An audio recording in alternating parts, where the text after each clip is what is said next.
Uh, Again, still here with David Marsh. we're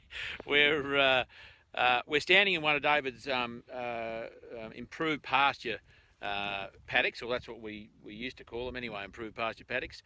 David, could you tell us about this particular paddock, what's in it, the state that it's in, good, bad, or indifferent? And what we want to do is actually show you the difference between, I guess, the condition of pasture before a graze, and there's one just over the road that will show you that is very similar, that's already had a graze. So, David, take it away.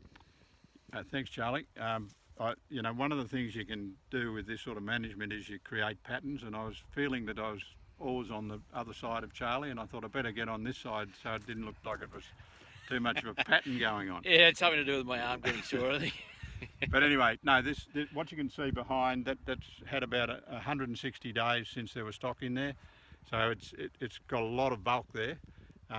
You can see that there's a lot of greenery in it, and the cattle, when they come in here, are going to well, you'll see the paddock after the cows have been through in a minute. We're going over the road where they've already grazed a paddock that was very similar to this before, when they started grazing.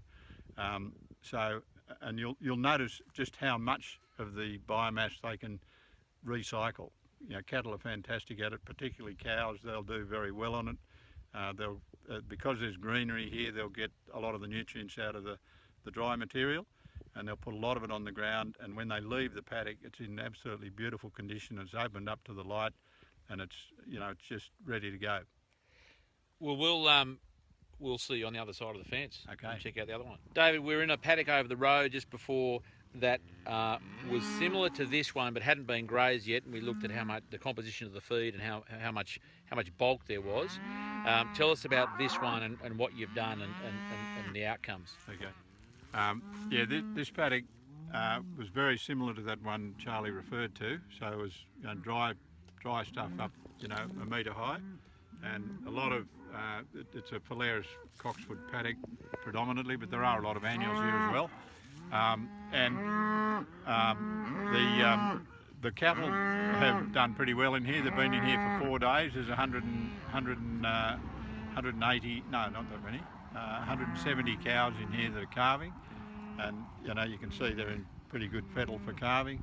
They've done a really good job on the paddock. It was very frosted, this paddock, more so than the one we looked at over the road.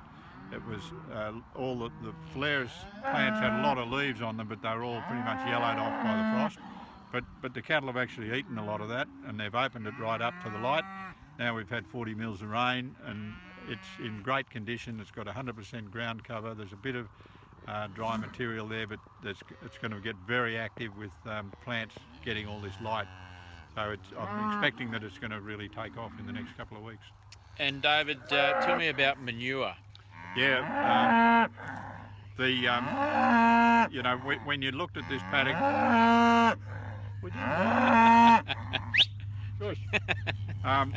when you looked at this paddock before the cattle came in, you would have thought, oh, this paddock's very dry. That they're going to struggle to eat this material and do okay on it. But there's actually a lot of greenery in the paddock, and so they have eaten a lot of the dry stuff, and their dung pats are actually perfect. That's what you want to see. They're not piled up and dry. They're still, when they're fresh, they're looking. Thanks, Charles.